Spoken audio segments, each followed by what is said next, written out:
Tadi kalian telah mengamati beberapa video yang di dalamnya kita bisa menyaksikan betapa memprihatinkannya keadaan alam ciptaan Tuhan yang semuanya itu terjadi karena kelakuan ciptaan Tuhan sendiri yang katanya adalah ciptaan yang serupa dan segambar dengan Allah. Yah, siapa lagi kalau bukan kita manusia? Apakah ini yang menjadi tugas kita sebagai citra Allah? Merusak, menghanguskan, mengotori, dan mengganggu keseimbangan alam yang telah dirancang dengan begitu indah oleh tangan Allah sendiri? Tentu saja bukan. Jadi, apa sebenarnya tugas kita sebagai citra Allah? Yuk temukan jawabannya dalam kitab suci. Ayo yang belum menyiapkan kitab suci, siapkan dahulu. Jika sudah siap, silahkan membuka kitab Kejadian bab 1 ayat 26 sampai dengan ayatnya yang ke-30. Sekali lagi, kitab Kejadian bab 1 ayat 26 sampai dengan ayatnya yang ke-30. Mari kita baca bersama-sama. Berfirmanlah Allah, baiklah kita menjadikan manusia menurut gambar dan rupa kita, supaya mereka berkuasa atas ikan-ikan di laut, dan burung-burung di udara, dan atas ternak, dan atas seluruh bumi, dan atas segala binatang melata yang merayap di bumi. Maka Allah menciptakan manusia itu menurut gambarnya.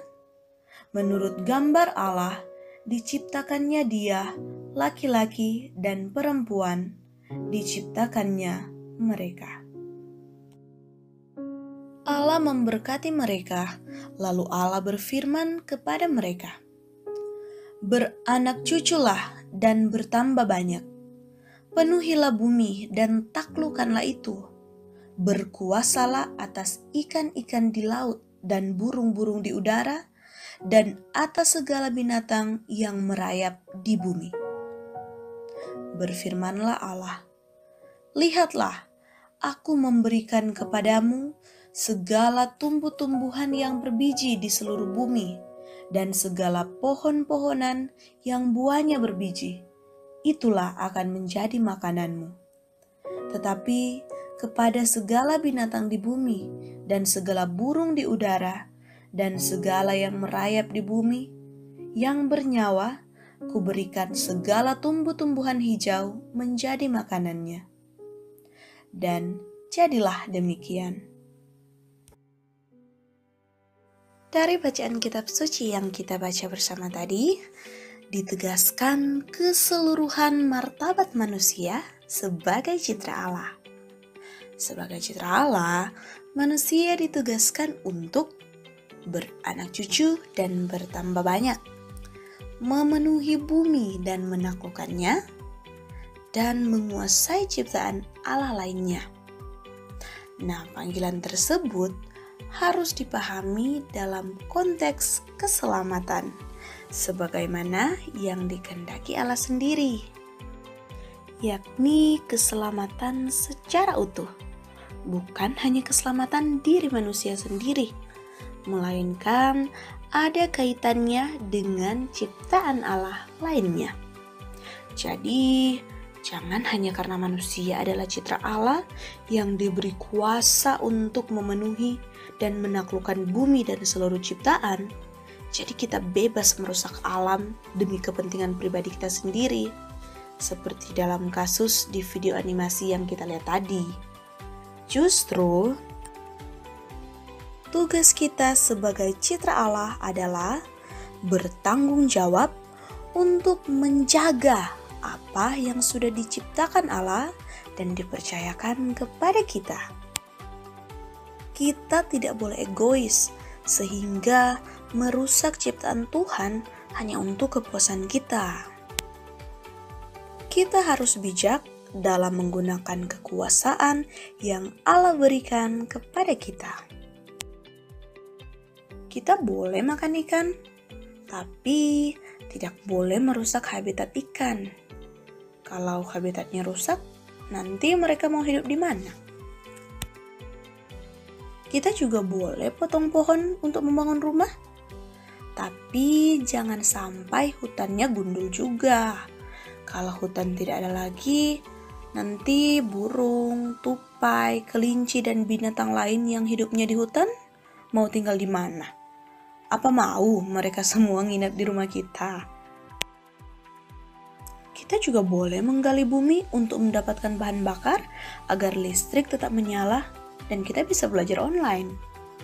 Tapi kita tidak boleh boros listrik.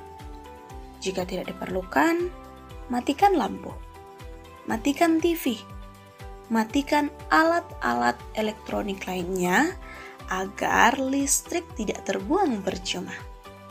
Karena minyak bumi itu prosesnya lama sekali. Kalau habis, kita juga yang pusing. Mati listrik sebentar saja, udah bingung cari tempat buat charge HP. Bener nggak? Dan masih banyak lagi contoh yang bisa kita lihat.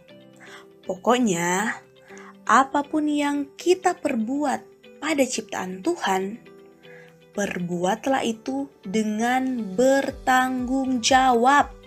Karena itulah tugas kita sebagai citra Allah.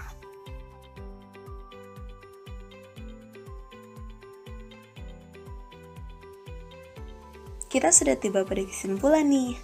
Jadi kesimpulan dalam pelajaran ini adalah sebagai citra Allah, kita mendapat hak istimewa, yaitu menguasai seluruh ciptaan Tuhan. Tapi kekuasaan yang diberikan oleh Tuhan itu dibarengi dengan tanggung jawab yang besar loh, yaitu memastikan seluruh ciptaan Tuhan terjaga dengan baik.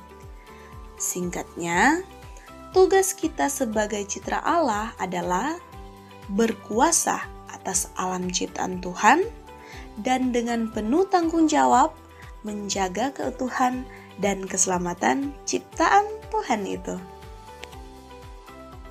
Oke, sekarang kita sudah menyelesaikan pembahasan materi kita hari ini.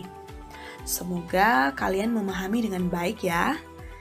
Dengan mengakhiri submateri tugasku sebagai citra Allah, berarti kita sudah menyelesaikan materi pokok keunikan diri sebagai citra Allah.